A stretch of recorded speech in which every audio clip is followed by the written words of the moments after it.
الله وبركاته. إن الحمد لله نحمده ونستعينه ونستغفره ونعوذ بالله من شرور أنفسنا ومن سيئات أعمالنا. من يهد الله فلا مضل له ومن يضلل فلا هادي له. أشهد أن لا إله إلا الله وحده لا شريك له وأشهد أن محمدا عبده ورسوله. قال الله تعالى: يا أيها الذين آمنوا اتقوا الله حق تقاته ولا تموتن إلا وأنتم مسلمون. يا أيها الناس اتقوا ربكم الذي خلقكم من نفس واحدة وخلق منها زوجها وبث منهما رجالا كثيرا ونساء واتقوا الله الذي تساءلون به والأرحام إن الله كان عليكم رقيبا. يا أيها الذين آمنوا اتقوا الله وقولوا قولا سديدا يصلح لكم أعمالكم ويغفر لكم ذنوبكم ومن يطع الله ورسوله فقد فاز فوزا عظيما. فإن أصدق الحديث كتاب الله وخير الهدي هدي محمد صلى الله عليه وسلم وشر الأمور محدثاتها وكل محدثة بدعة وكل بدعة ضلالة وكل ضلالة في النار. معاشر المسلمين rahimani wa rahimakumullah. Para ikhwan dan akhwat, bapak-bapak, ibu-ibu yang semoga dirahmati oleh Allah, marilah kita panjatkan segala puja dan puji syukur kepada Allah atas segala limpahan nikmat yang Allah Subhanahu wa ta'ala berikan. Nikmat iman, nikmat Islam, kesehatan, kesempatan hadir di majelis ilmu. Siapapun yang hadir di majelis ilmu itu merupakan kebaikan yang besar yang Allah berikan. Nabi sallallahu alaihi wasallam bersabda, "Man yuridillahu bihi khairan yufaqihu fid din." Siapa yang Allah kehendaki kebaikan untuk dirinya, Allah jadikan paham kepada agamanya. Berkata para ulama, di antaranya Ibnul Qayyim Al-Jauziyah, maknanya orang yang tidak diberikan pemahaman agama berarti dia tidak diinginkan kebaikan oleh Allah.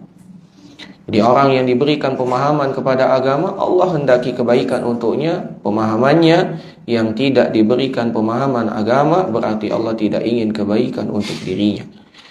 Dan kita ketahui bahwasanya ilmu itu didapat dengan usaha. Tidak bisa hanya bertapa tiba-tiba jadi orang yang berilmu. Bisa tidak, Pak? Tidak bisa. Ya, bertapa dia di tepi sungai Lematang 30 hari, tiba-tiba langsung jadi ulama. Tidak mungkin, ya.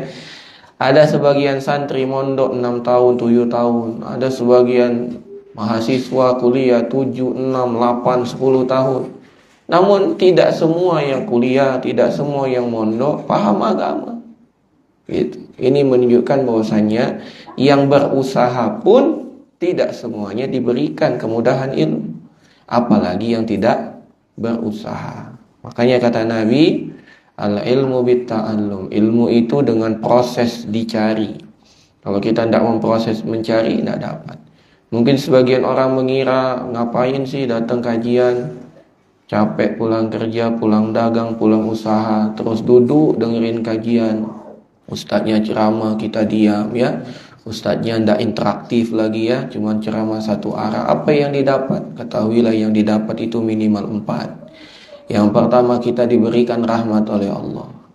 Yang kedua, diliputi oleh malaikat.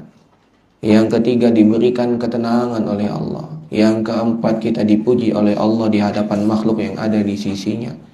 Kata Nabi sallallahu alaihi wasallam, "Majtama'a qaumun fi baitin min buyutillah yatluna kitaballah wa yatadarasuna fima bainahum illa nazalat alaihimus sakinah wa ghashiyatuhumur rahmah wa haffathumul malaika wa dzakarahumullahu fiman indah." Siapapun yang berkumpul di masjid dari masjid Allah, mempelajari Al-Quran, mempelajari kitab Allah, kecuali Allah akan berikan 4. Ketenangan, rahmat, diliputi malaikat, dan dipuji Allah di hadapan makhluk yang ada di sisinya. 4-empatnya perkara gaib. Bukan seperti materi uang, pulang kajian dapat uang, itu tidak ada. Tapi kita harus yakin dengan perkara gaib, karena orang yang bertakwa adalah orang yang beriman kepada perkara gaib. Kata Allah Subhanahu wa taala, Alif Lam Mim Dzalikal kitabu la raiba fihi hudal lil muttaqin alladzina yu'minuna bil ghaib. Itu sifat orang bertakwa. Maka bersyukur kepada Allah, Allah berikan kita kesempatan untuk hadir di majelis ilmu. Demikian juga salawat serta salam kita haturkan kepada Nabi kita, Nabi besar Muhammad sallallahu alaihi wasallam. Semoga dengan kita banyak bersalawat ini menjadi bukti kita mencintai beliau. Kalau kita telah mencintai beliau, maka kita tidak akan pernah mau untuk tidak melaksanakan sunnah-sunnah beliau. Walaupun dikatakan ini kan hukumnya sunnah, tapi kalau kita sudah cinta pasti kita kejar. Apalagi sunnahnya yang bersifat wajib, karena sunnah Nabi itu ada dua, ada yang sifatnya sunnah, ada yang sifatnya wajib, ya. Maka semoga dengan kita banyak bersalawat, kita dapat melaksanakan semua sunnah-sunnah beliau. Jamaah kaum muslimin, para ikhwan, para akhwat yang semoga dimuliakan oleh Allah Subhanahu wa taala, pada malam hari ini tema kita adalah tentang 10 kunci keselamatan. Kita mulai dengan sebuah kisah. Pernah suatu hari setelah Nabi sallallahu alaihi wasallam wafat, Utsman ibn Affan termenung di tepi jalan. Maka lewatlah Umar ibnul Khattab menyapa beliau dan mengucapkan Assalamualaikum. Namanya orang termenung, banyak pikiran. Kira-kira kalau diucapkan salam, ngeh enggak dia, Pak? Enggak ngeh dia. Maka Umar pun ketika salam tidak dijawab oleh Utsman, ada perasaan dongkol dalam diri Umar. Datanglah Umar mengadu kepada pemimpin kaum muslimin saat itu. Siapa? Abu Bakar As-Siddiq. Cerita dia, Abu Bakar, tadi aku lewat di tepi jalan ada Utsman, aku ucapkan salam, dia tidak mau menjawab salamku. Gimana Utsman ini? Kan bahasa kita cak itu kan, sombong nih ya, nah, ya itu kan. Akhirnya Abu Bakar, sudah, kita jangan banyak berprasangka, jangan banyak menduga-duga, karena hukum asal dari prasangka praduga itu tidak boleh kita tetapkan. Kata para ulama, idza dzananta fala tuhaqqiq. Kalau kalian berprasangka, jangan pernah kita pastikan prasangka itu. Harus ditabayunkan terlebih dahulu. Contoh, kalau ada orang ngundang untuk hadir walimah misalnya, ternyata yang diundang tidak datang, maka jangan sampai ada prasangka. Ailah sombong nian dia, mentang-mentang lah mobil baru, tak galak lagi datang. Diundang kajian tak datang, wah mentang-mentang lah banyak bisnis lah tak galak lagi datang, tak boleh Pak. Kalau kita berprasangka jangan ditetapkan, harus tabayyun. Maka Abu Bakar pun memegang tangan Umar dan mengatakan, ayo kita tabayyun, kita klarifikasi kepada Utsman langsung. Jangan duga-duga, jangan pernah kita, oh Utsman lah sombong, Utsman begini, jangan. Langsung datang. Maka akhirnya Abu Bakar dan Umar pun datang menemui Utsman. Ternyata Utsman masih di tepi jalan itu. Maka Abu Bakar pun mengucapkan salam, Assalamualaikum warahmatullahi wabarakatuh. Akhirnya apa? Utsman ada. Waalaikumsalam warahmatullahi wabarakatuh.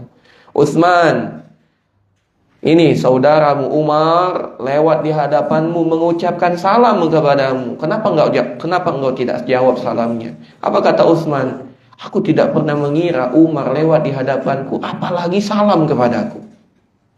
Maka Umar pun membantah, wah memang dasar kamu saja yang tidak mau menjawab salam saya. Akhirnya Abu Bakar sebagai pemimpin mengatakan, Shadaqa Utsman. Enggak, Utsman jujur. Maka Abu Bakar menanya, seakan-akan engkau ini banyak pikiran. Apa yang menyebabkanmu banyak pikiran sampai termenung? Maka kata Utsman, betul, aku banyak pikiran. Kata Umar, ceritakan apa yang menyebabkan kamu sampai termenung. Aku salam tidak dijawab. Kata Utsman, Nabi SAW telah wafat, namun kita belum sempat bertanya perkara apa yang menyelamatkan. Kita belum tanya perkara apa yang dapat menyelamatkan kita. Bahwasanya dunia ini akan segera berakhir dan akan masuk ke dalam kehidupan selanjutnya berupa akhirat. Kita belum bertanya kepada Nabi apa keselamatan itu. Maka kata Abu Bakar, tenang, aku pernah bertanya kepada Rasul tentang keselamatan. Kata Utsman, memang engkaulah orang itu. Engkau bertanya sesuatu yang belum kami tanyakan kepada Nabi. Maka kata Utsman pun berdiri dan mendekat, kabarkan kepadaku apa yang disabdakan oleh Nabi tentang keselamatan. Maka kata Abu Bakar, aku pernah bertemu dengan Rasul dan bertanya, ya Rasulullah, mana jatuh hadzal amr? Ya Rasulullah, apa keselamatan perkara ini? Kata Nabi SAW, man qabila minnil kalimata allati aradtu ala ammi. Barang siapa yang menerima kalimat yang aku sodorkan kepada pamanku, la ilaha illallah fahiya bihi najah, dengan itu dia akan selamat. La ilaha illallah. Maka di hadis ini bukan hanya kita mengambil, oh ternyata keselamatan itu la ilaha illallah. Namun lebih dalam lagi kita teliti, Abu Bakar itu siapa, Pak? Orang yang dijamin masuk surga. Utsman itu siapa, Pak? Orang yang dijamin masuk surga, menantunya Nabi, bahkan menikahi 2 putri Nabi. Namun dengan itu dia masih ragu, masih khawatir, masih cemas, sampai-sampai dia termenung, sampai-sampai kalut, sampai-sampai berpikir, apa keselamatan? Kalau seandainya kita di posisi Utsman, mungkin kita sudah santai-santai. Anak ini nikah dengan anak Nabi, tidak mungkin lah anak masuk surga. Pasti masuk surga kan gitu. Kalau kita. Namun Utsman tidak begitu.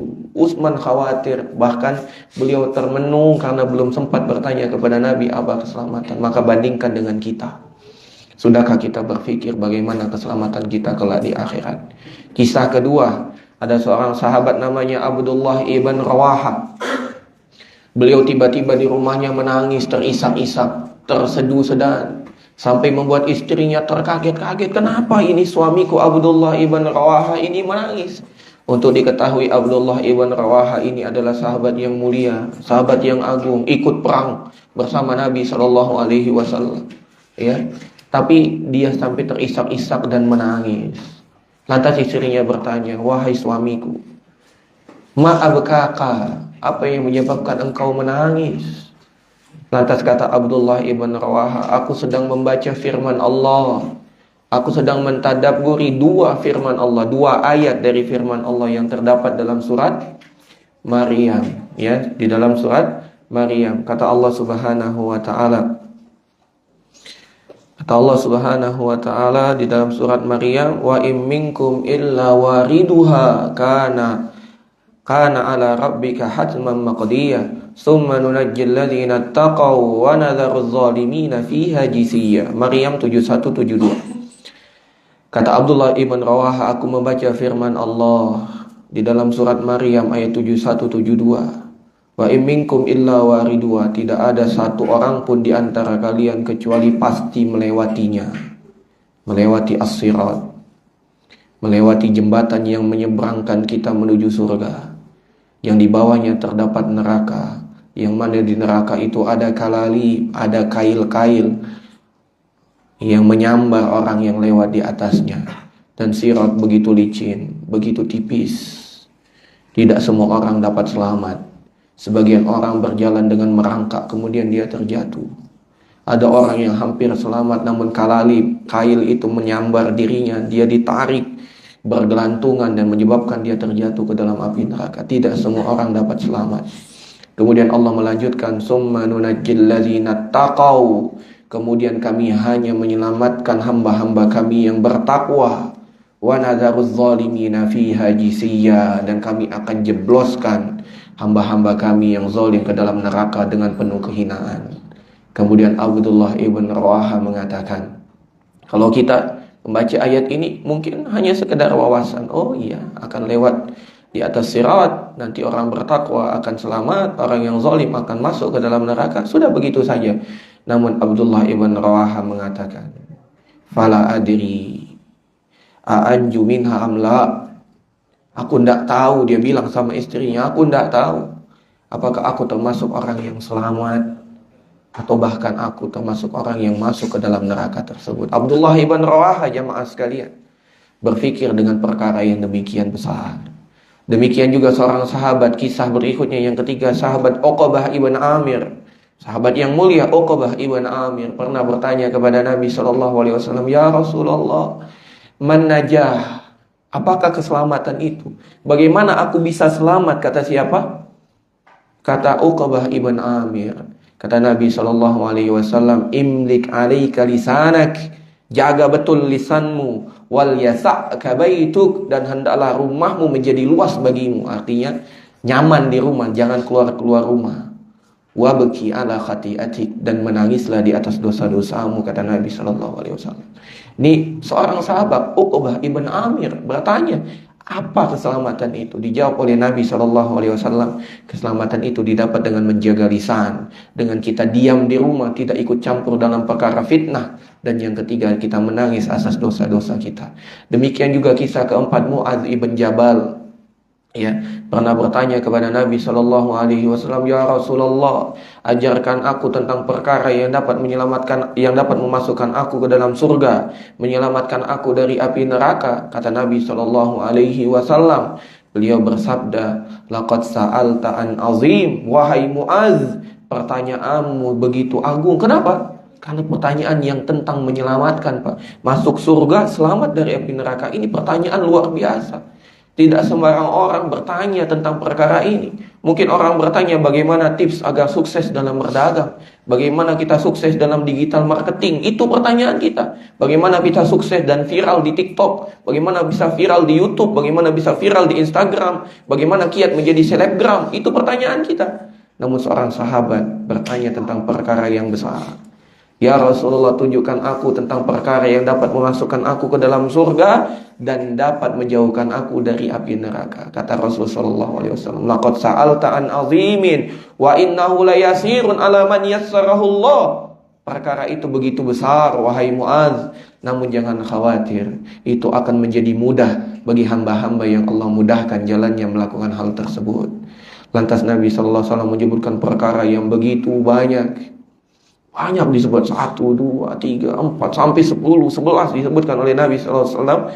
Terakhir Nabi SAW bertanya kepada Mu'adz bin Jabal, ala adulluka ala malaki bizalika kullih, maukah aku beritahu kunci dari segala sesuatu itu, kunci dari semua perkara yang aku jelaskan yang dapat mengantarkan kepada surga, menjauhkan dari api neraka? Kata Mu'adz bin Jabal, tentu wahai Rasul. Kata Nabi SAW, wa amsaka bilisanihi, Rasul sambil pegang lisannya, kuffa alaika hadza, jaga betul lisanmu wahai Mu'adz. Ini perkara yang ditanya oleh para sahabat tentang keselamatan. Maka sudah barang tentu jamaah sekalian, kita lebih berhak untuk mengetahui perkara yang menyelamatkan kita. Yang pertama dari perkara yang dapat menyelamatkan kita adalah tauhid kepada Allah Subhanahu wa taala. Ini perkara yang pertama dan paling utama, tauhid. Yang mana Nabi SAW memaparkan, mempromosikan, mengiklankan kepada semua orang di Mekah, wabil khusus kepada pamannya sendiri. Kata Nabi SAW keliling kota Mekah dan mengatakan, beliau berjalan di sela-sela pasar kota Mekah itu dan mengatakan, ayyuhan nas, qulu la ilaha illallah tuflihu. Wahai manusia, ucapkan la ilaha illallah, kalian akan beruntung. Kalau kita pikir-pikir, ucap la ilaha illallah kan mudah ya. Orang Arab lagi pasti lebih fasih mengucapkan la ilaha illallah. Makhrajnya pasti benar, ya kan, panjang pendeknya pasti tepat. Namun kenapa orang Arab tidak mau mengucapkan la ilaha illallah? Ada yang tahu enggak, Pak? Karena orang Arab paham, ucapan itu bukan sekedar ucapan. Ucapan itu ada konsekuensi.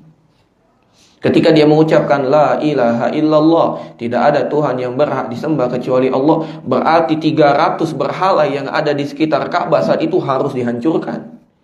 Ketika dia mengucapkan la ilaha illallah, berarti sesembahan-sesembahan dia yang ada di sekitar kota Mekah itu harus ditinggalkan semuanya. Maka mereka enggan. Ya, rapat ini tak muat lagi nih. Tafassahu fil majalisi yafsahillahu lakum, ya. Ayo kita lapangkan. Jadi tauhid yang pertama. Bahkan Nabi secara khusus mengatakan kepada pamannya, kata Nabi SAW, ya ammi kul kalimatan wahajju laka indallah. Wahai pamanku, ucapkan satu kata ini, satu kalimat ini yang aku dapat bantu engkau di hadapan Allah Subhanahu wa taala.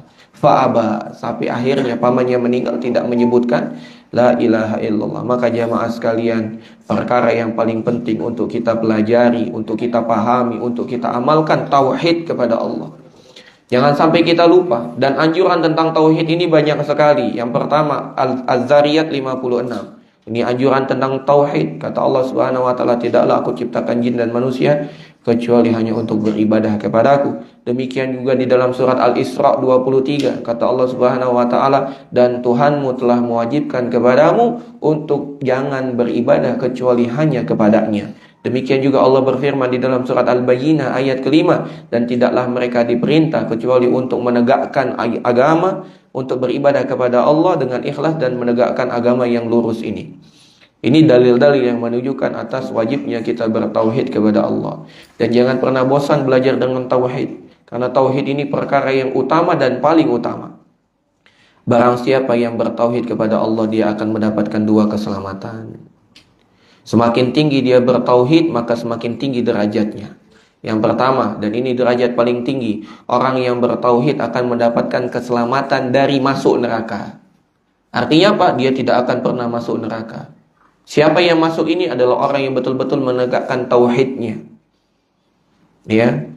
Yang kata Allah Subhanahu wa taala, minhum muqtasid wasabiqum bil khairat, yaitu kelompok yang mengerjakan yang wajib-wajib, menjauhkan yang haram-haram, dan kelompok berikutnya menambah dari yang wajib dengan yang sunnah-sunnah, menjauhi yang haram-haram bahkan yang makruh-makruh. Maka dia akan masuk surga tanpa disentuh oleh api neraka sedikit pun.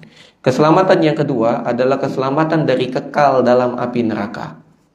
Siapa ini? Orang yang bertauhid namun amalannya dicampur dengan maksiat. Namun maksiat tersebut tidak sampai pada taraf menghilangkan tauhidnya.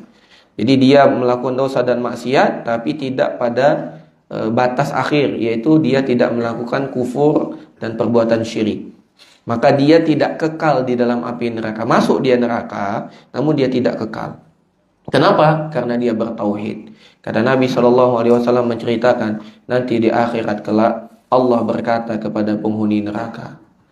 Allah berfirman kepada penghuni surga, kepada para malaikat, lihat lagi kepada penghuni neraka. Lihat, masih ada ndak orang yang memiliki tauhid? Bagi yang memiliki tauhid, maka akan dikeluarkan dari api neraka. Man kana fi qalbihi misqala dzarratin minal iman, akan dikeluarkan dari api neraka itu orang yang memiliki sekecil apapun keimanan walaupun sekecil biji sawi. Tauhid. Begitu mahal Pak tauhid. Makin kokoh tauhid kita, makin selamat kita dari api neraka. Namun kalau tauhid kita belang-belang, kadang ingat, kadang maksiat, kadang taat, kadang maksiat, ya minimal kita tidak kekal di dalam api neraka. Tapi jangan ini cita-cita kita Pak. Karena satu hari di akhirat sama dengan 1000 tahun. Kalau seandainya kita divonis, sudah sidang di padang mahsyar, kita sidang ya, diketok palu dihukum. Fulan bin Fulan dihukum 4 tahun di dalam neraka. Coba tinggalkan hitung. Satu harinya 1000 tahun. Setahun itu 360 hari. Setahunnya saja berarti 365 tahun. 365 ribu tahun. 1000 tahun. Itu setahunnya. 4 tahun kalikan saja. Siapa yang kuat? Padahal Nabi mengatakan hukuman teringan yang diberikan oleh Allah bagi penghuni neraka dipakaikan sandal yang menyebabkan otaknya mendidih. Nauzubillahi min dzalik. Yang kedua, perkara yang dapat menyelamatkan kita adalah mengikuti sunnah Nabi Muhammad SAW. Allah Subhanahu wa taala berfirman, "Laqad kana lakum fi Rasulillahi uswatun hasanah." Al-Ahzab 21. Allah berfirman, "Laqad kana lakum fi Rasulillahi uswatun hasanah." Sungguh pada diri Rasul itu terdapat suri tauladan yang baik. Nabi ini dijamin oleh Allah masuk surga. Logikanya kalau kita ingin masuk surga, ikutlah orang yang telah dijamin masuk surga. Maka betullah apa yang dikatakan oleh Imam Malik. Siapa yang di sini kenal dengan Imam Malik? Ya, Imam Malik Ibn Anas, salah satu dari 4 imam yang paling terkenal sedunia ya, bukan se-Arab saja, sedunia. Ada 4 imam terkenal. Imam mazhab Hanafi namanya Abu Hanifah ya. Nama aslinya siapa? An-Nu'man ya. Yang kedua Imam Maliki, nama aslinya namanya Malik ibn Anas. Yang ketiga mazhab Syafi'i, yaitu nama aslinya Muhammad bin Idris Asy-Syafi'i. Yang ketiga Hambali, imamnya siapa? Ahmad bin Muhammad ibn Hambal. Itu 4. Apa kata Imam Malik? Kata Imam Malik, man aradan najatah. Siapa yang ingin keselamatan, ya, siapa yang ingin selamat, fa alaihi bi kitabillahi wa sunnati nabiyhi, wajib atasnya berpegang teguh dengan kitab Allah dan sunnah nabinya. Bahkan beliau melanjutkan as-sunnatu safinatu Nuh. Sunnah Nabi itu bagaikan kapalnya Nabi Nuh. Masih ingat kita kisah tentang Nabi Nuh, Pak? Nabi Nuh berdakwah 950 tahun, namun yang mengikuti beliau hanya segelintir, diejek, dihina, segala macam. Sampai akhirnya dia berdoa kepada Allah, ya Allah, selamatkan kami. Akhirnya Allah perintahkan bikin kapal. Kemudian diperseru oleh Nabi Nuh, silakan masuk ke dalam kapal. Semua orang tertawa, terbahak-bahak. Nuh sudah sedeng, katanya. Ngapain naik kapal? Kita ini ada di daratan, ya. Namun orang yang beriman percaya semua naik, bahkan hewan-hewan semuanya naik. Maka Allah perintahkan langit untuk menurunkan hujan. Allah perintahkan tanah untuk mengeluarkan airnya. Apa yang terjadi? Tenggelam, Pak. Seberapa dahsyat banjir yang ada pada zaman Nabi Nuh? Dahsyatnya lebih tinggi daripada gunung. Bagaimana kisahnya? Silakan lihat kepada surat Hud. Ya, Allah Subhanahu wa taala mengisahkan tentang Nabi Nuh memanggil anaknya. Kata Nabi Nuh, ya bunayya arkam ma'ana. Anakku, ayo naik bersama kami. Ayo naik, ayo naik. Apa kata anaknya? La, enggak mau. Sa'awi ila jabalin yu'simuni minal ma. Aku lebih baik naik ke atas gunung yang akan menyelamatkan aku. Apa kata Nabi Nuh? La asimal yaum. Tidak ada yang selamat. Apa yang terjadi? Wahala bainahumal mawju fakana minal murraqin. Tiba-tiba ternyata air itu sudah tinggi, ada ombak yang menyambar menyebabkan gunung itu tenggelam dan anaknya pun tenggelam. Dahsyat, Pak. Maka kata Imam Malik, as-sunnatu safinatun Nuh. Sunnah Nabi itu bagaikan perahunya Nabi Nuh. Man raqibaha naja. Siapa yang naik ke perahu itu dia selamat. Wa man takhallafa anha gharik. Barang siapa yang tidak mau naik kapal itu dia akan tenggelam, ya. Maka hendaklah kita betul-betul mengikuti sunnah Nabi Shallallahu Alaihi Wasallam. Banyak ayat yang mengingatkan bahwasanya siapa yang tidak mau mengikuti Nabi Shallallahu Alaihi Wasallam dia akan celaka. Contohnya dalam Al-Quran dalam surat An-Nur ayat 63 Allah berfirman, "Falyahdzaril ladzina yukhalifuna an amrihi an tusibahum fitnah aw yusibahum adzabun alim."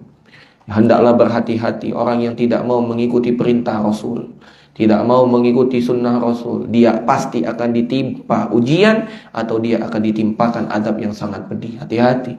Maka masalah mengikuti sunnah Rasul ini bukan suka tidak suka, tapi wajib, ya. Tapi wajib. Ingat nanti di akhirat Nabi itu menunggu kita di telaga Al-Khawd, ya. Kita ditunggu oleh Nabi SAW di Al-Khawd. Ditunggu kita. Ditunggu. Bahkan lebih spesial lagi, bukan hanya ditunggu. Nabi SAW itu mengambilkan gelas yang ada di khaut tersebut, beliau tuangkan airnya dan disodorkan kepada semua umatnya yang datang. Kita dilayani oleh Nabi Muhammad SAW. Dilayani. Siapa yang mau, Pak? Mau gak kita dilayani dengan orang yang paling kita cintai? Pasti mau. Cuman maunya kita harus kita buktikan dengan apa? Dengan betul-betul mengikuti sunnah Nabi. Maka datanglah sekelompok manusia datang mendekati telaga tersebut. Tiba-tiba para malaikat menghalangi dia. Pergi, kata malaikat itu. Ya, maka Rasul yang sangat penyayang mengatakan, kenapa engkau halangi umatku? Itu umatku, aku ingin beri minum dia. Kata malaikat tersebut, ya Muhammad, innaka la tadri ma ahdatsu ba'dak. Engkau tidak tahu apa yang mereka adakan sepeninggalmu. Mereka tidak ikut sunnahmu. Dia lebih memilih ikut sunnah yang lain daripada ikut sunnahmu. Maka Nabi SAW mengatakan, suhqan liman ghayyara ba'di. Pergi, menjauh, tinggalkan telaga ini bagi orang yang telah merubah agama setelah sepeninggalku, kata Nabi SAW. Jadi masalah kita mengikuti sunnah ini bukan suka ndak suka, bukan booming ndak booming, ya, bukan viral ndak viral, tapi ini masalah kewajiban, ya, bukan untung ndak untung, Pak. Karena ngikuti sunnah Nabi itu pasti untung, tapi untungnya untung akhirat, bukan untung dunia. Kebanyakan orang hijrah karena keuntungan dunia. Kenapa dia hijrah? Enak sekarang, ya, dagangan laris, ya, jual jilbab, jual herbal, jual apa. Kenapa hijrah? hanya karena untuk mendapatkan bagian dari dunia, itu kecil sekali. Ingatlah, kalau kita membantu agama Allah, pasti Allah bantu. Ya, pasti Allah bantu. Ya mungkin dengan dagangan yang laris, mungkin dengan anak-anak yang semuanya sehat, mungkin dengan istri yang bertambah. Ya itu kan kemudahan yang Allah Subhanahu wa taala berikan. Yang penting kita bertakwa, ya. Yang ketiga dari cara atau dari kunci agar kita selamat, yang ketiga adalah khasyatullah wa taqwahu. Takut kepada Allah dan bertakwa kepadanya. Ini kunci yang ketiga. Takut kepada Allah dan bertakwa. Dalilnya di dalam surat An-Nur ayat 52. Allah berfirman, "Wa may yuti'illaha wa rasulahu wa yakhshallaha wa yattaqihi fa ulaika humul faizun." Barang siapa yang taat kepada Allah, taat kepada Rasul, takut kepada Allah dan bertakwa kepadanya, maka mereka itulah orang yang selamat. Mereka itulah orang yang beruntung. Mereka itulah orang yang menang. Jadi kalau kita ingin taat, kalau kita ingin selamat, ingin beruntung, ingin menang, taat kepada Allah, taat kepada Rasul, takut kepada Allah, bertakwa kepada Allah. Lantas pertanyaannya, apa sih makna takut kepada Allah? Maka dikatakan oleh Syekh Abdul Razak bin Abdul Muhsin Al-Badr, beliau mengatakan al-khasyatu innama, ya, mana kata beliau? Hilangnya. Ya ini. Kata beliau, ya, apa sejatinya khasyah? Al-khasyatullahi tasukul insan ila tarkil qaba'i. Sejatinya takut kepada Allah itu diwujudkan dengan kita meninggalkan semua perkara yang jelek. Apa perkara yang jelek, Pak? Dosa, maksiat, perkara yang melalaikan. Kalau kita takut kepada Allah, pasti kita tinggalkan semua perkara yang jelek. Wa fi'lit ta'at, dan mengantarkan kita kepada taat untuk kepada Allah Subhanahu wa taala. Kalau kita takut pasti taat. Wa iqbalu alal ibadah, dan pasti kalau kita takut semangat untuk beribadah kepada Allah. Nah, ketiga, koreksi. Jangan kita seperti orang yang mengatakan, anak takut sama Allah, tapi tidak meninggalkan larangannya, tidak taat kepadanya, tidak ibadah kepadanya. Maka ini dusta, bohong. Ucapannya tidak sesuai dengan perbuatannya. Lantas bagaimana cara kita mendapatkan rasa takut kepada Allah? Itu ada 4. Yang pertama, dengan kita betul-betul mengetahui nama-nama Allah yang indah. Pelajari Asmaul Husna. Alhamdulillah di sini ada kajian rutin. Pelajari, Pak. Tanya sama Ustaz Firdan, tanya sama Ustaz Supri, tanya sama Ustaz Faqih. Satu persatu dari nama Allah. Allah memiliki 99 nama, dan Allah memiliki nama lebih banyak daripada itu. Yang kedua, dengan kita betul-betul mengetahui sifat-sifat Allah. Yang ketiga, dengan kita ta'ammul, dengan kita memperhatikan makhluk-makhluk ciptaan Allah yang ada di sekitar kita. Bahkan pada diri kita sendiri. Lihat mata, lihat telinga, lihat hidung, lihat mulut, lihat jantung. Jantung ini fungsinya, kalau dulu Anda belajar biologi, katanya jantung ini fungsinya memompa darah untuk mengalir ke seluruh tubuh. Dari jantung sampai ke otak, dari otak balik ke jantung. Itu tugasnya siapa? Tugasnya jantung. Pertanyaan, kalau pompa yang ada di rumah, bagaimana cara pompa air dari sumur masuk ke dalam tetmon? Gimana caranya? Colok listrik. Betul nggak, Pak? Itu kan? Pertanyaan lagi, mobil, motor, bagaimana cara dia memompa, ya, biar bensin itu nyembur ke injeksinya? Itu gimana caranya? Dengan dia mendapatkan aki, dengan apa gitu? Pertanyaannya, bagaimana jantung ini untuk memompa? Kita belum pernah balik ke rumah, ambil colokan, colok. Ngapain, Pak? Nyolok dulu jantung, habis baterai. Tidak pernah. Pernah nggak kita berpikir? Atau kita datang ke tukang aki, ngapain? Ini jantungnya soak, cas dulu. Tidak pernah, Pak. Dengan kita mentadabburi makhluk-makhluk Allah yang ada di sekitar kita, makin takut kita dengan Allah. Yang keempat adalah dengan kita betul-betul mentadabburi ayat-ayat Allah yang ada pada Al-Quran, ada pada hadis Nabi SAW. Lantas yang kedua, takwa. Apa makna takwa? Takwa sebagaimana yang kita ketahui, menjalankan perintah Allah, menjauhi larangan Allah. Namun ada pengertian takwa yang lebih komprehensif. Sebagaimana disampaikan oleh seorang ulama, Thalaq ibn Habib. Beliau mengatakan, takwa itu engkau melaksanakan ketaatan kepada Allah karena ingin rahmat Allah di atas cahaya Allah. Itu takwa. Engkau melaksanakan ketaatan kepada Allah karena mengharap rahmat Allah dan di atas cahaya Allah. Ini bedanya, di atas cahaya. Cahaya itu ilmu. Dan juga takwa itu engkau meninggalkan maksiat kepada Allah karena takut azab Allah di atas cahaya Allah. Berarti kalau orang ingin bertakwa, wajib dia di atas cahaya. Bagaimana cara mendapat cahaya? Belajar. Maka ketika orang datang pengajian, sejatinya dia sedang berusaha bertakwa kepada Allah Subhanahu wa ta'ala. Kunci yang keempat, ya, dari kunci keselamatan adalah menjaga lisan. Menjaga lisan. Tadi telah Ana sampaikan bagaimana perkataan Uqbah bin Amir. Uqbah bertanya kepada Rasul, "Ya Rasulullah, man najah?" Ya Rasul, apa itu keselamatan? Kata Rasul sallallahu alaihi wasallam, "Imlik 'alaika lisanak." Jaga betul lisanmu, jaga lisan. Wal yasa'ka baituk, dan hendaklah rumahmu meluaskan dirimu. Artinya hendaklah engkau diam, tetap diam di rumah. Wabki ala khati'atik, dan menangislah di atas dosa-dosamu. Ternyata keselamatan itu didapat dengan menjaga lisan. Makanya kata Nabi SAW, "Man kana yu'minu billahi wal yaumil akhir falyakul khairan aw liyasmut." Barang siapa yang beriman kepada Allah dan hari akhir, hendaklah dia berkata baik. Kalau dia tidak mampu, hendaklah dia diam. Ini prinsip hidup kita, Pak. Kalau kita tidak mampu berkata baik, lebih baik diam sudah.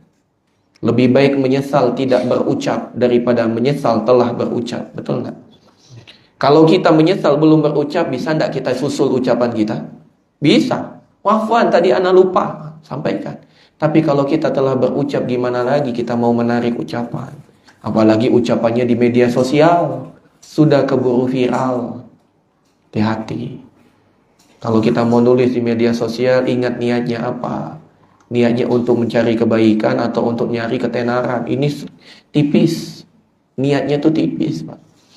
Ya, bisa setan mengelabui. Ini kan kebaikan juga, sekalian viral. Nah, hati-hati. Maka pastikan niat kita betul, ikhlas kepada Allah, bukan untuk nyari ketenaran. Hati-hati. Jaga lisan. Sebagaimana yang tadi disampaikan, bahwasanya Mu'adz bin Jabal disampaikan oleh Nabi, kata Nabi SAW, "Ala ukhbiruka bima laki dzalika kulli." Maukah aku beritahu kunci dari semuanya? Jaga betul lisan. Jaga betul lisan. Kata Nabi SAW, bukankah manusia itu diseret di api neraka? Itu karena ulah lisan mereka. Bahkan kata Nabi SAW, setiap pagi Pak, ibu sekalian juga, ada ibu ya? Ibu sekalian juga, ini terutama ibu-ibu, jaga lisan ibu-ibu. Kata Nabi SAW, setiap pagi semua anggota tubuh kita ini mengatakan kepada lisan, "Wahai lisan, betul-betullah engkau ini. Kalau engkau betul dalam berucap, semua anggota tubuh ini jadi betul. Tapi kalau engkau bengkok dalam berucap, semua anggota tubuh ini bengkok." Itu anggota tubuh berucap kepada lisan. Emang gimana caranya? Kita katakan sami'na wa ata'na. Kata Rasul begitu ya begitu. Walaupun kita tidak tahu bagaimana caranya. Ya tangan ngomong ke lisan gimana caranya, tidak tahu kita. Tapi kita katakan apa yang disabdakan oleh Nabi SAW pasti benar. Wa ma yantiqu 'anil hawa in huwa illa wahyu yuha. Nabi Muhammad itu tidak berkata dari hawa nafsu, melainkan wahyu dari Allah. Yang keenam. Oh, yang kelima. Ya, alhamdulillah. Berarti masih ngikuti ya. Ini isya jam berapa, Pak? Azan dulu. Jadi lanjutin dulu. Azan dulu. Lanjut dulu. Sampai selesai baru sholat. Oh ya, siap. Fadol azan dulu. Oh, pas. Silakan azan dulu.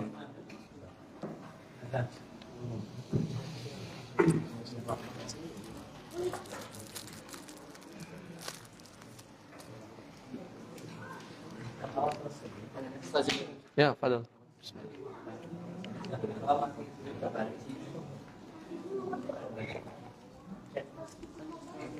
Allahu Akbar, Allahu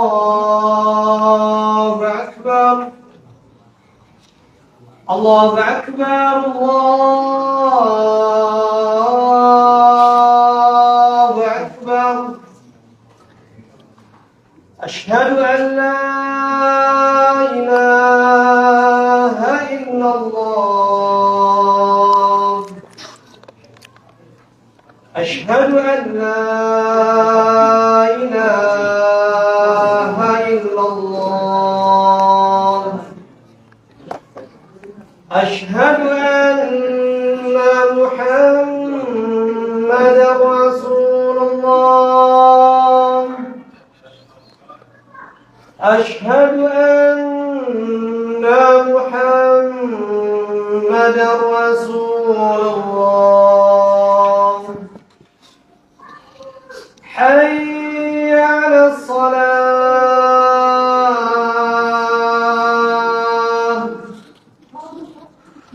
حي على الصلاة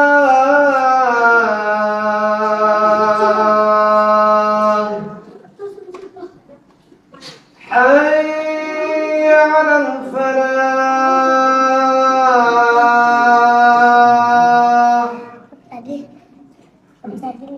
حي على الفلاح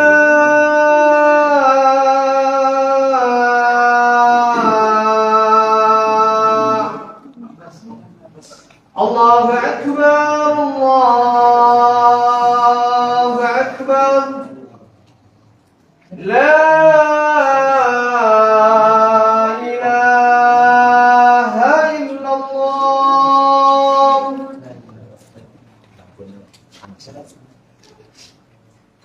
Panas. Kenapa?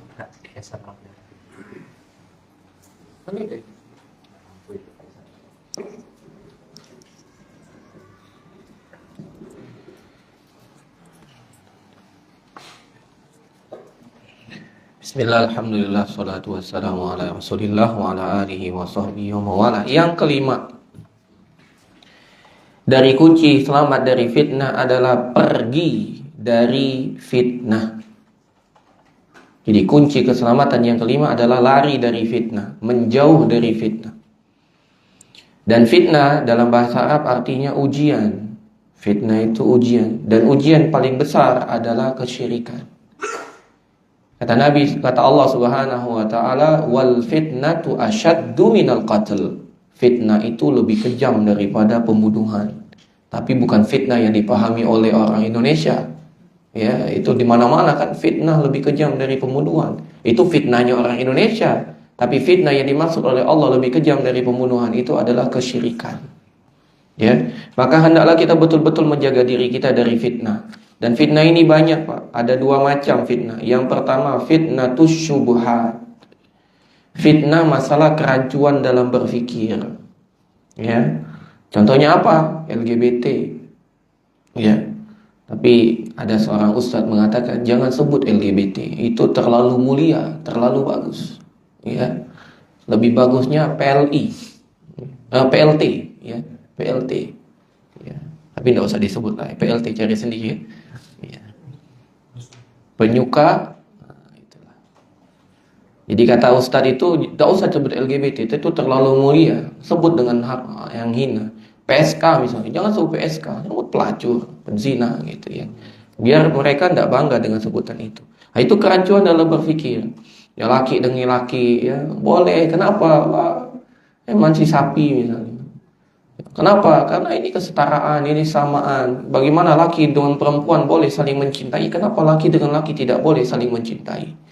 Ya boleh, Anda mencintai antum karena Allah, tapi bukan berbuat hubungan intim, ya. Itu tidak boleh, itu namanya menyimpang. Nah, ini hati-hati dengan syubhat. Jangan dikira kaum itu, ya kaum homo itu, mereka tidak pakai dalil. Mereka pakai dalil, Pak. Ya, pakai dalil, pakai ayat Al-Quran, mendukung atas apa yang mereka lakukan. Bayangkan, itu gimana caranya itu? Mereka pakai ayat Al-Quran, mereka tafsirkan fungsinya ini izin bahwasanya bolehnya kita melakukan homoseksual. Bayangkan, ya. Bahkan sebagian menggunakan ayat Al-Quran sebagai dalil bolehnya berzina. Na'udzubillah. Ya kan kemarin kan sempat heboh. Ada disertasi ya, mengatakan bolehnya berhubungan, yang penting suka sama suka. Itu kan heboh. Lihat, ini namanya fitnatus syubhat, kerancuan. Maka jangan hobi baca berita yang aneh-aneh itu. Jangan baca, Pak. Ya, yang baca. Dulu ada orang alumni terbaik Libya, Pak. Alumni terbaik Libya, bayangkan. Ya, tidak tahu sudah dieksekusi belum? Aman Abdurrahman, sudah ya. Itu terbaik Libya, Pak, bayangkan. Namun hobinya baca seperti itu, baca pemikiran menyimpang, akhirnya dia menyimpang.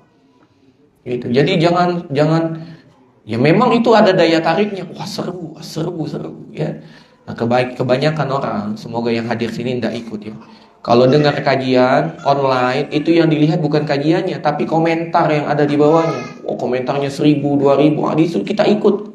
Ya anak pernah semobil dengan ikhwan itu, dia bilang, oh seru sekali Zat. Apa? Itu komentar itu. Komentar yang seru. Kita ingin selamat lari dari fitnah itu. Kata Nabi SAW, wal yasa'ka baituk, hendaklah rumahmu menjadikanmu lebih nyaman berada di dalamnya. Nah, sekarang nyaman di rumah tapi handphonenya kemana-mana gitu. Fisiknya iya di rumah, tapi handphonenya mungkin udah sampai Turki, udah sampai mana lagi Qatar, sampai Kuwait, sampai mana. Ya, sibuk dia ngurusi fitnah, jangan ikut. Ya, terutama dengan fitnah yang kita tidak tahu. Misalnya ada fitnah seorang ustadz misalnya, kita tidak tahu perkaranya, tidak usah cari tahu. Bukan kewajiban kita. Kita nurut dengan ustadz senior. Kata ustadz senior jangan ambil ilmu darinya, sudah nurut aja. Gitu ya, karena kita tidak tahu. Ini ikut-ikutan, kita tidak tahu duduk perkaranya, ikut-ikutan. Enggak, menurut anak bagus. Antum siapa? Ya, dibandingkan ustadz yang lebih berpengalaman, lebih banyak ilmunya, lebih banyak channelnya, mungkin ustadz sudah bertanya dengan alim ulama, kita masih cemen ya, terus kita ikut-ikutan. Serahkan kepada kibar, serahkan kepada orang yang lebih tua. Kata Nabi SAW, al-barakatu ma'al akabir, keberkahan itu bersama orang-orang yang udah tua, orang-orang yang sepuh, terutama dalam ilmu. Ya, jadi menjauh dari fitnah. Nah, dan fitnah pertama fitnah syubhat, fitnah kedua fitnah syahwat, fitnah hawa nafsu. Dan fitnah hawa nafsu ini dapat merusak banyak hal, merusak akhlak, merusak agama, merusak akhirat. Dan terutama fitnah yang paling besar ujiannya untuk umat Nabi Muhammad, fitnah harta. Hati-hati. Ya, hati-hati fitnah harta. Sekarang kita katakan, insya Allah lah anak amanah, anak kuat. Iya, uangnya belum di depan mata. Kalau uangnya segepok 1 miliar udah di depan mata, bolehlah dulu pinjam.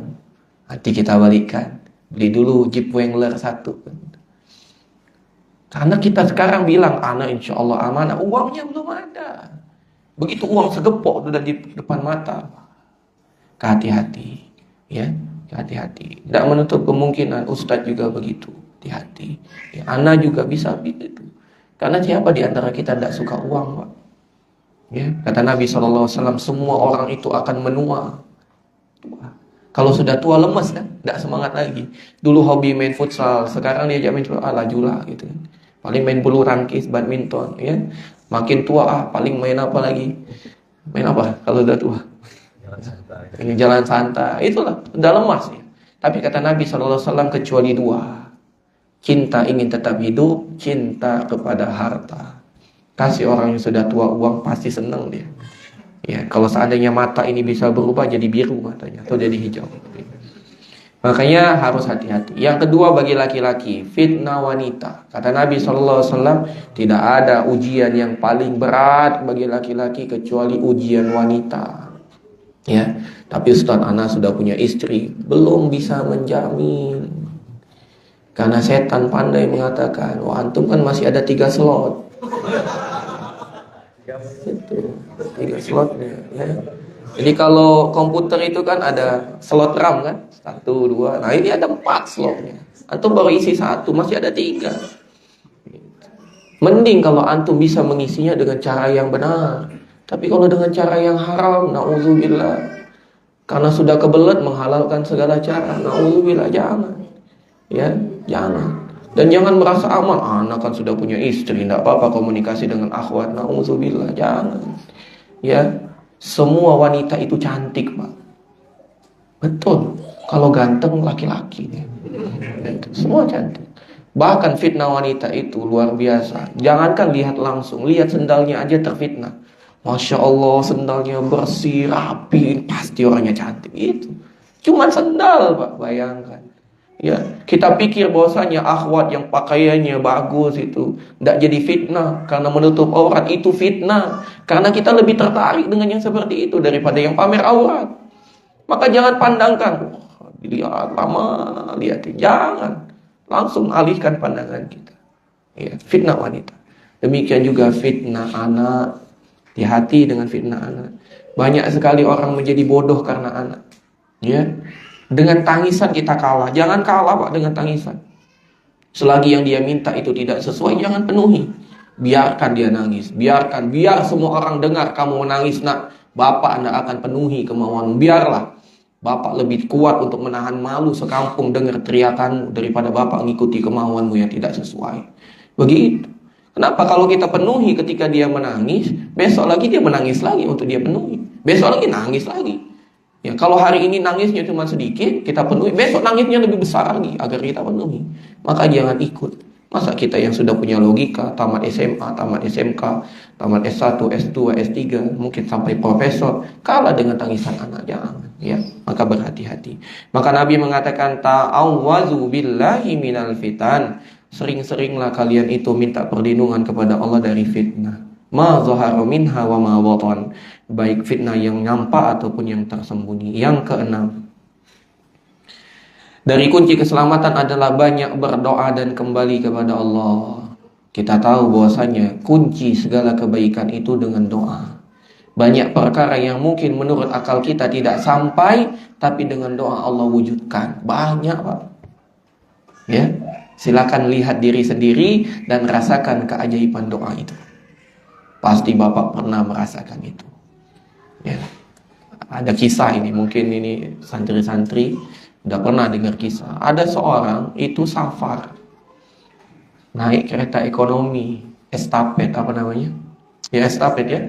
Hah? Step by step. Jadi dia dari Surabaya mau ke Jakarta. Tapi untuk mendapatkan tiket yang murah gitu ya, dia harus transit dulu ke Solo. Nah, jarak transit itu cuma 1 jam. Namanya kereta ekonomi, kalau crash ngalah lah pasti. Ternyata dari perjalanan itu banyak crashnya. Dan kata masinis kita akan terlambat datang. Jadi misalkan target datang itu jam 3 sore, karena kereta berikutnya jam 4 sore, ini nyampe jam 4 sore. Gitu ya, itu logikanya ya. Maka orang ini berdoa kepada ya Allah, ya Allah. Inilah duit terakhir. Kalau tidak nyampe lagi Jakarta ini, tidak tahu nak naik apa lagi kan itu. Berdoa. Sampai di Solo jam 4. Begitu turun dari kereta ada pengumuman. Kereta ini mengalami keterlambatan, datangnya jam 16.15. Gimana tidak sujud syukur Pak itu? Gimana tidak sujud syukur itu? Terlambat. Jadinya 16.15. Ada 15 menit untuk dia naik. Bayangkan. Itu keajaiban doa. Dan bapak-bapak pasti punya keajaiban itu sendiri ya. Bagaimana berdoa, ya Allah berikanlah jodoh yang luar biasa. Udah dapat. Itu bapak punya pengalaman itu pasti insya Allah ya. Yang keberapa lagi? Yang ketujuh ya. Dari cara kita. Dan masalah doa ini jangan pernah kita lupa. Doa terus Pak. Karena kehidupan orang Islam itu, kalau ana boleh berikan rumus, ada 4 rumusnya. Pertama, dia awali hidupnya dengan doa. Makanya Nabi pagi-pagi tidak pernah berhenti untuk berdoa. Allahumma inna nas'aluka ilman wa rizqan wa amalan.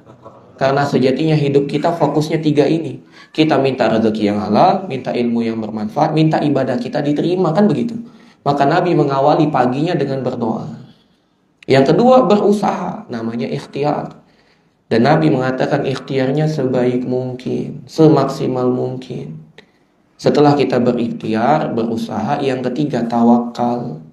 Kata Allah Subhanahu wa taala, fa iza azamta fatawakkal 'ala Allah. Jika kamu telah membulatkan tekad, bertawakal kepada Allah. Yang keempat, qanaah. Qanaah itu ridho dengan ketetapan Allah. Mungkin kita jualan hari ini, dapat bagian berapa? 100.000. Kotornya, potong-potong hanya untung 5.000. Udah, ridho kita. Besok kita berdoa lagi, semoga dapat lebih banyak. Ikhtiar lebih giat lagi, tawakal lebih lagi, ridho lagi. Begitu hidup kita muter gitu. Doa, ikhtiar, tawakal, qanaah. Doa, ikhtiar, tawakal, qanaah. Maka jangan pernah luput dengan doa. Kata Imam Asy-Syafi'i, atahza'u bid-du'a'i wa tasdarihi wa ma tadri madza sana'ad du'a'u. Bisa jadi kalian meremehkan doa, tapi tahukah kalian betapa hebatnya doa tersebut? Maka kita berdoa kepada Allah. Nabi itu menang perang Badar karena doa, Pak. Nabi Nuh bisa selamat dari kaumnya karena doa. Nabi Ibrahim selamat dari dibakar api karena doa. Ya, karena doa. Maka jangan pernah kita meremehkan doa. Nabi Yunus di dalam perut ikan paus, gimana bisa selamat? Doa. La ilaha illa ant subhanaka inni kuntu minal zalimin. Kata Allah subhanallah, kalau seandainya dia tidak mengucapkan itu, la bisa fi dia akan berada dalam perut ikan paus itu ila yaumi yub'atsun, sampai hari kiamat. Karena doa. Ya. Maka jangan kita berputus asa. Kalau kita dapat pasangan yang belum pas, berdoa, Allah paskan. Kalau kita punya anak yang belum nurut, doa kepada Allah, semoga Allah nurutkan. Namun doa itu tidak boleh tergesa-gesa.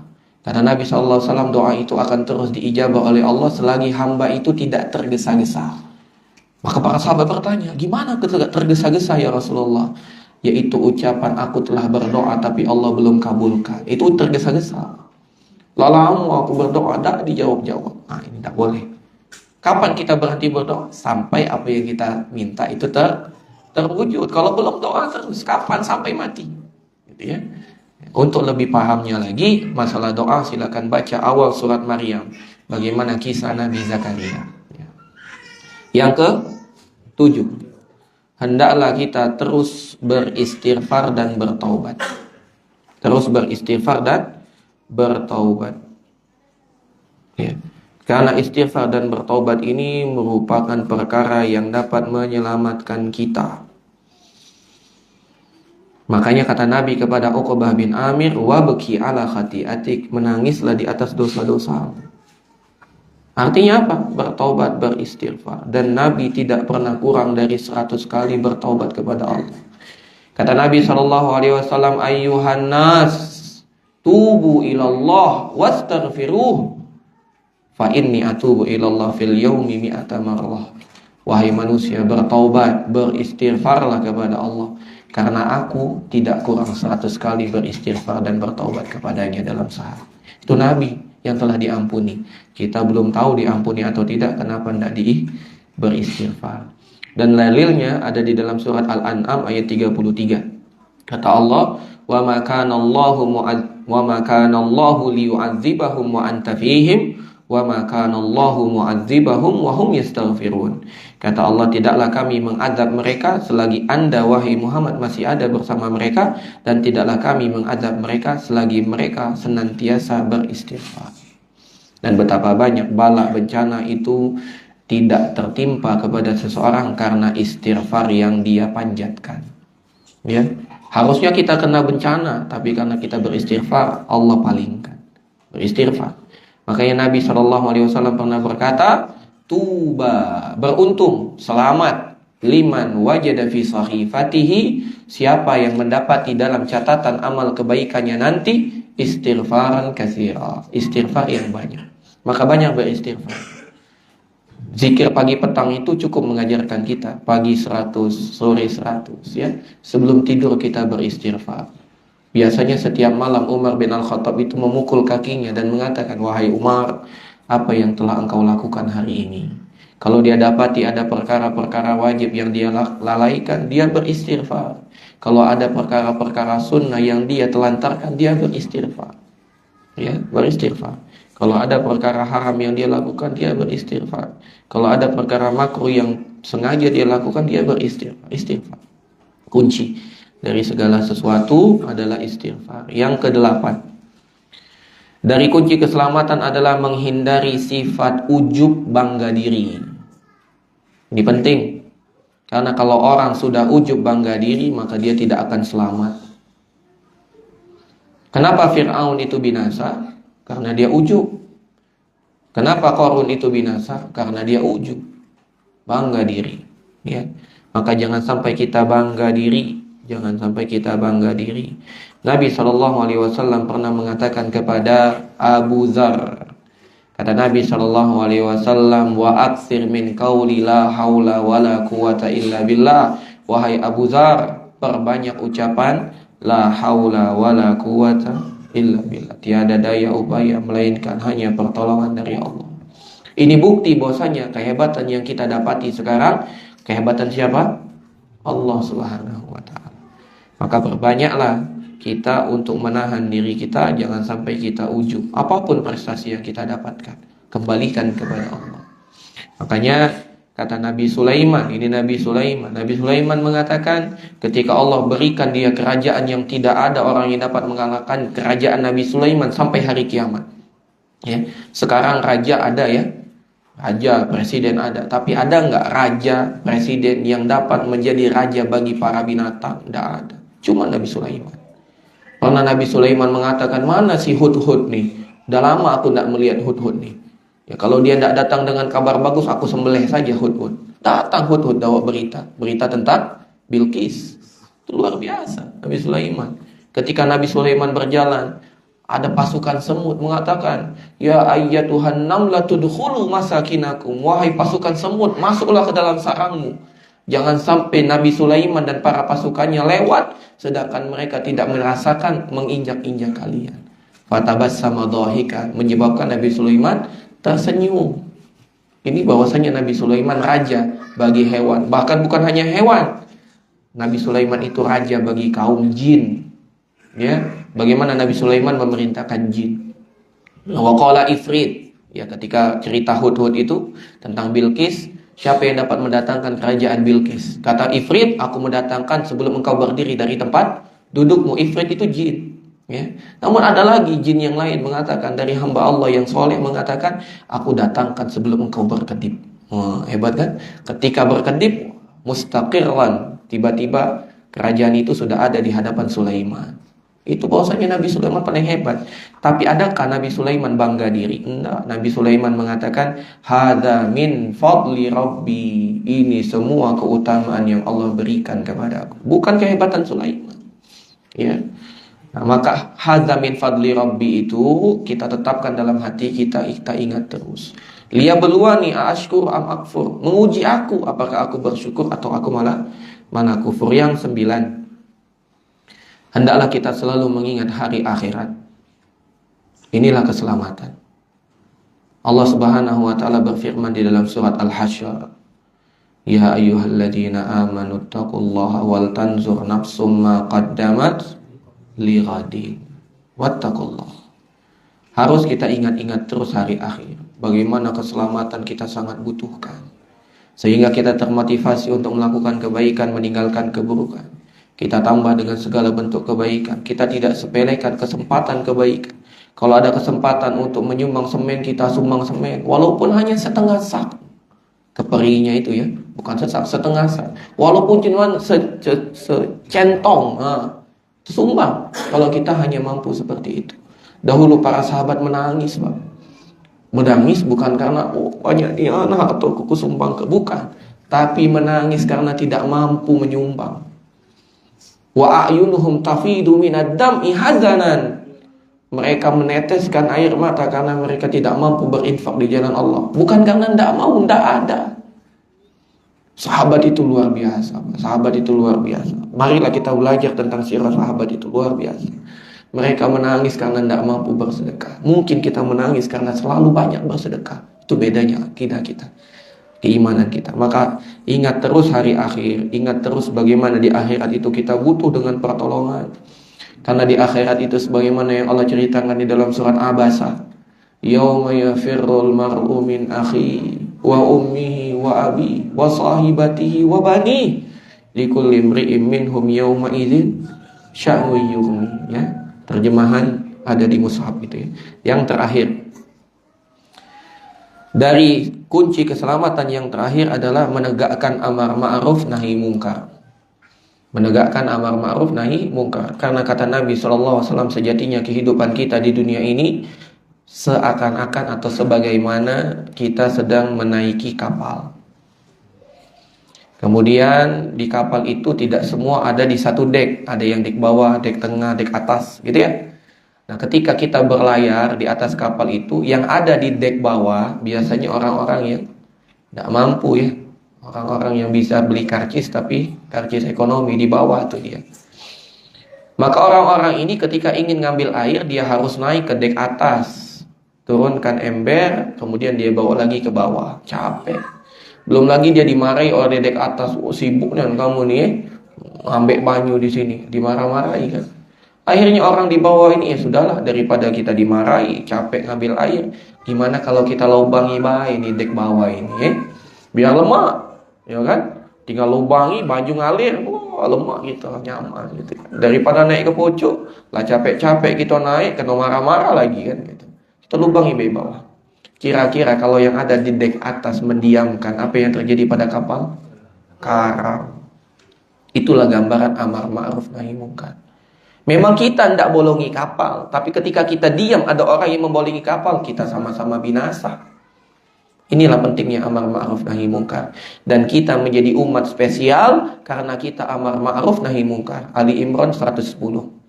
Kata Allah Subhanahu wa taala, "Kuntum khaira ummatin ukhrijat lin-nas ta'muruna bil ma'ruf wa tanhauna 'anil munkar wa tu'minuna billah." Ya. Kalian itu umat spesial yang Allah keluarkan untuk manusia karena kalian itu menyeru kepada yang baik, melarang dari yang mungkar, beriman kepada Allah. Jadi kita menjadi hamba yang spesial karena kita amar ma'ruf nahi mungkar. Dan jangan takut amar ma'ruf nahi mungkar. Kalau seandainya kita ngomong yang baik misalnya, paling kita dibilang so alim, tak memudaratkan kita. Ya, betakoan, paling ngomong itu aja Pak. Memang mudarat, tidak mudarat. Dan orang yang berada di atas kebenaran, la yakhafuna laumata laim, tidak takut celaan orang yang mencela. Karena andai pun dia berbuat yang buruk, ada yang mencela. Kalau dia berbuat baik, yang mencela orang buruk. Kalau dia berbuat buruk, yang mencela orang baik. Daripada dia dicela orang buruk, lebih baik daripada dicela orang baik, lebih baik dicela orang buruk. Maka tegakkan amar ma'ruf nahi munkar. Namun perkara amar ma'ruf nahi munkar bukan perkara yang sepele. Harus kita lihat kondisi kita. Kita ini sebagai apa? Kata Nabi SAW, "Man ra'a minkum munkara falyughayyirhu biyadi." Siapa yang melihat kemungkaran, maka hendaklah dia rubah dengan tangan. Siapa yang dapat merubah dengan tangan? Yaitu yang punya jabatan. Siapa yang dapat menertibkan kampung, ya, satu RT? Ya Pak RT. Tidak bisa kita tiba-tiba menggerebek rumah orang itu tanpa didampingi Pak RT, nggak bisa. Karena kita bukan pejabat di sana. Siapa yang bisa menertibkan sekolah? Ya kepala sekolah. Ya, security dimarah sama guru. Kamu tuh jago baik, jangan nertib ke kami. Tapi kalau ke kepala sekolah, ya nurut guru. Karena itulah atasannya. Maka amar ma'ruf nahi munkar jangan hanya terkesan semangat, namun harus ada ilmunya. Ya, ketahui diri kita ini mana. Bisa nggak dengan tangan? Kalau nggak bisa beralih. Kata Nabi, fa'illam yastati fabilisanihi. Kalau nggak mampu dengan tangan, dengan lisan. Ini insya Allah kita semua mampu kalau dengan lisan. Tapi dengan lisan yang bagus. Nggak boleh memvonis. Ayo kita sholat. Lajulah kamu kamu ini nggak masuk neraka. Ya. Dengan berkata yang paling halus. Ya, paling halus. Jangan sampai orang itu ketika kita dakwahkan bukan malah mendekat makin menjauh. Jangan. Dan kita hendaklah terus belajar bagaimana cara berdakwah yang terbaik, terutama dengan orang tua. Dengan orang tua itu tidak bisa kita berdakwah dengan orang tua sebagaimana berdakwah seperti ini. Bapak nih duduk, aku nak ceramah depan bapak. Innal hamdalillah. Mana galak bapak kita. Maka cari cara yang terbaik menasihati dengan lisan. Ya, yang terakhir, andai pun kita belum mampu dengan lisan, kata Nabi, fa illam yastati fa biqalbihi, maka hendaklah kita ingkari dengan hati. Wazalika adaful iman, itulah selemah-lemah keimanan. Dan mengingkari dengan hati bukan berarti anak ingkar, tapi tetap di kemungkaran itu namanya tak ngingkari, setuju. Ya. Misalnya ada organ tunggal, anak ngingkari dengan hati, tapi duduk di situ, lama-lama kakinya goyang. Itu namanya tidak mengingkari. Tanda mengingkari dengan hati pergi. Ya, ini yang dapat Anda sampaikan. Semoga Allah Subhanahu Wa Taala bimbing kita agar dapat melaksanakan 10 kunci keselamatan ini. Pepatah Arab telah mengatakan. Ini pepatah Arab mengatakan, tarjun najata walam tasluk masalikaha. Innas safinata la tajri 'alal yabasi. Kalian ingin selamat tapi tidak mau menempuh jalan keselamatan, sesungguhnya kapal tidak akan pernah berlayar di atas daratan. Pengen selamat tapi tidak mau berusaha, itu sebagaimana kapal bisa berlayar di atas daratan. Pertanyaan, kapal itu dibuat di laut apa di darat, Pak? Bagaimana cara orang memindahkan dari laut ke laut? Berusaha. Begitu juga kita ingin selamat dengan berusaha. Wallahu a'lam bishawab. Semoga bermanfaat. Wassallallahu ala nabiyyina Muhammadin wa ala alihi wa sahbihi ajmain. Ada pertanyaan? Apa sholat dulu? Pertanyaan dulu. Tafadhol, kalau ada pertanyaan kami persilahkan. 10 jalan keselamatan tadi itu harus semuanya kita lakukan dalam suatu waktu, maksudnya atau seperti apa sih? 10 jalan keselamatan itu harus menjadi prioritas kita selama hidup kita. Kalau bisa langsung kita laksanakan 10-10-nya bagus. Tapi kalau tidak bisa, hendaklah bertahap. Namun 10 ini bukan pembatasan Pak ya. Cuman 10 ini yang paling menonjol yang harus kita lakukan. Maka hendaklah 10 ini yang menjadi fokus utama kita. Yang mana yang bisa kita lakukan, kita lakukan. Kalau belum bisa lakukan, kita berusaha agar kita bisa melakukannya. Jadi tidak harus dalam satu waktu. Dan tidak harus juga dicicil satu-satu. Nah, kalau bisa semuanya silakan. Tapi kalau tidak bisa, ya bertahap. Wallahu a'lam bishawab. Dia untuk antum. Nah, alhamdulillah. Silakan, siapa lagi?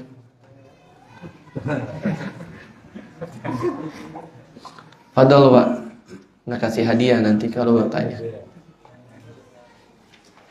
Atau Ana yang bertanya? Ana yang bertanya ya. Tadi Ana salah Fadol. Ini masalah sholat.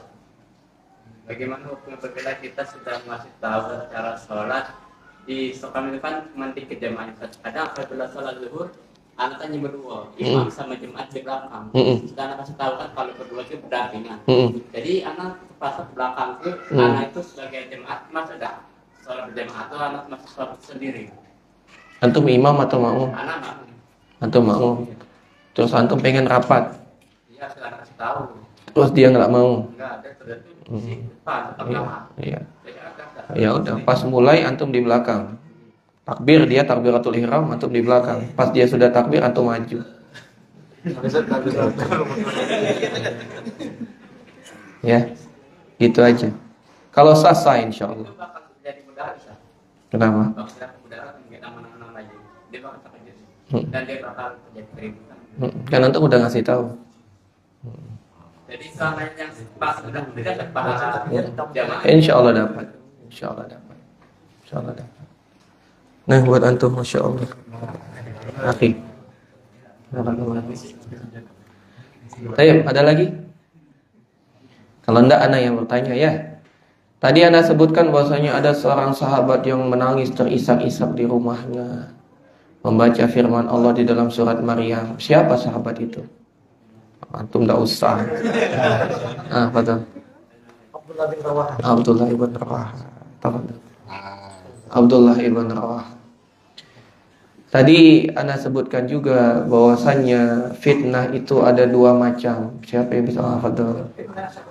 Masya Allah, barakallahu.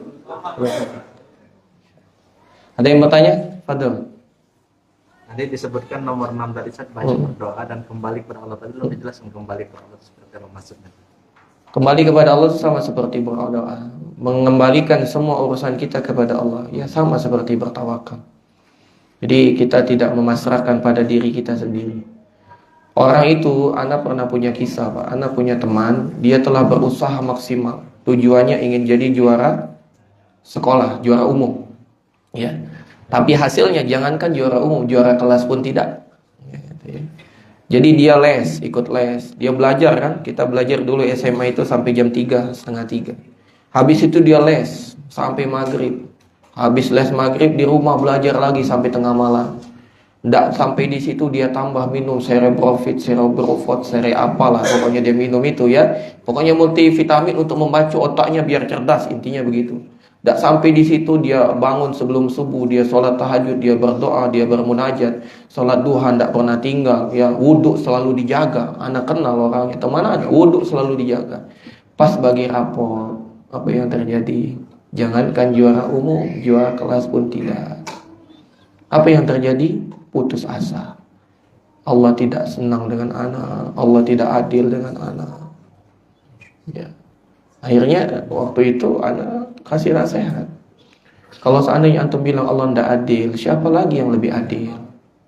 Antum bertobat, tidak boleh ngomong seperti itu. Anda tidak tahu, semoga itu dia lakukan. Namun apa yang terjadi Pak? Kita kan tidak tahu masa depannya.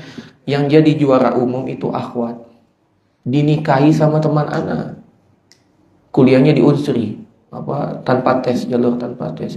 Tamat kuliah dinikahi sama teman anak, sekarang jadi ibu rumah tangga. Sedangkan teman anak yang tidak jadi juara umum itu diterima di stan. Kalau tidak salah 3 tahun dia kerja di stan sambil mulai bisnis.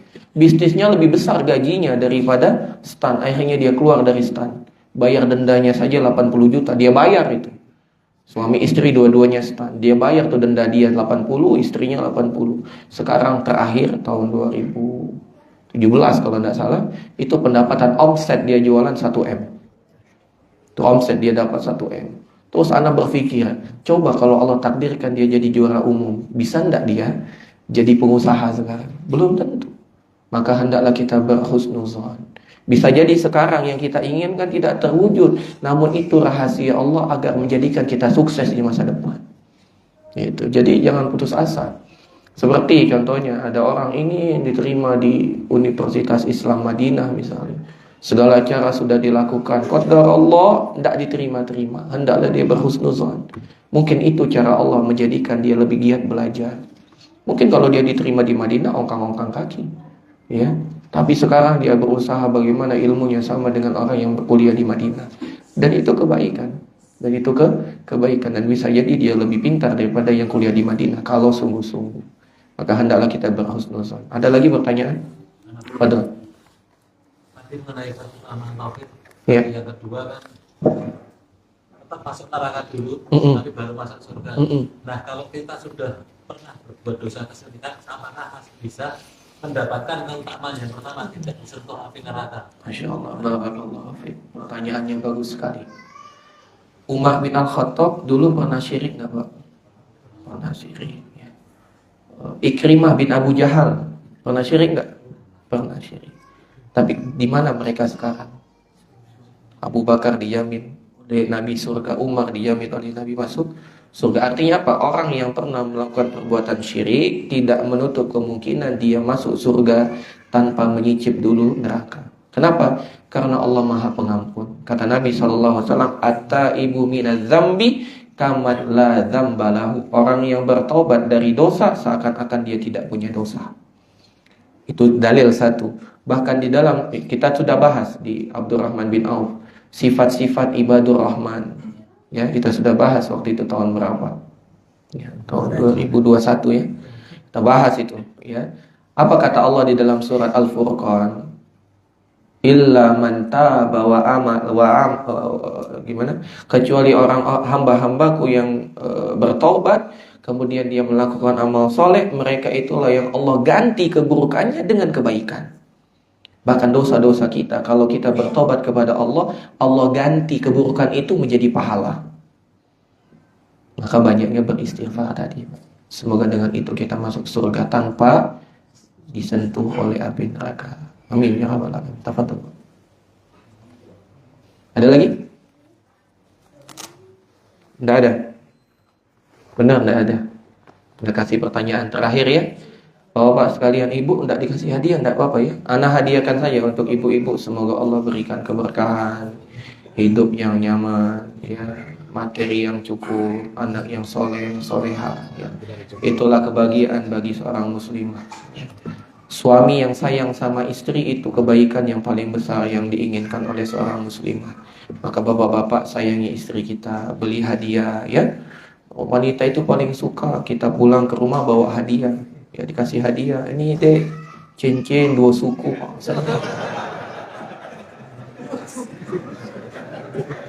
Senang. Pertanyaan terakhir ini, bapak-bapak sekalian, ya. Tadi disebutkan bahwasannya Nabi SAW mengatakan kepada Uqbah ibn Amir tentang 3 nasihat selamat. Siapa yang bisa menyebutkan? Ya, tapi tidak dapat hadiah. Dapat hadiah. Betul. Jagalah lisanmu. 1. Menangislah di atas dosa. 2. Luaskan tinggalkanlah rumahmu. Artinya tetap di rumah. Fadl Pak untuk Bapak nih. Masya Allah, barakallah. Ini yang dapat Anda sampaikan, lebih dan kurang Anda mohon maaf kepada Allah, Anda mohon ampun. Wassallallahu ala nabiyyina Muhammadin wa ala alihi wa sahbihi ajma'in. Assalamualaikum warahmatullahi wabarakatuh.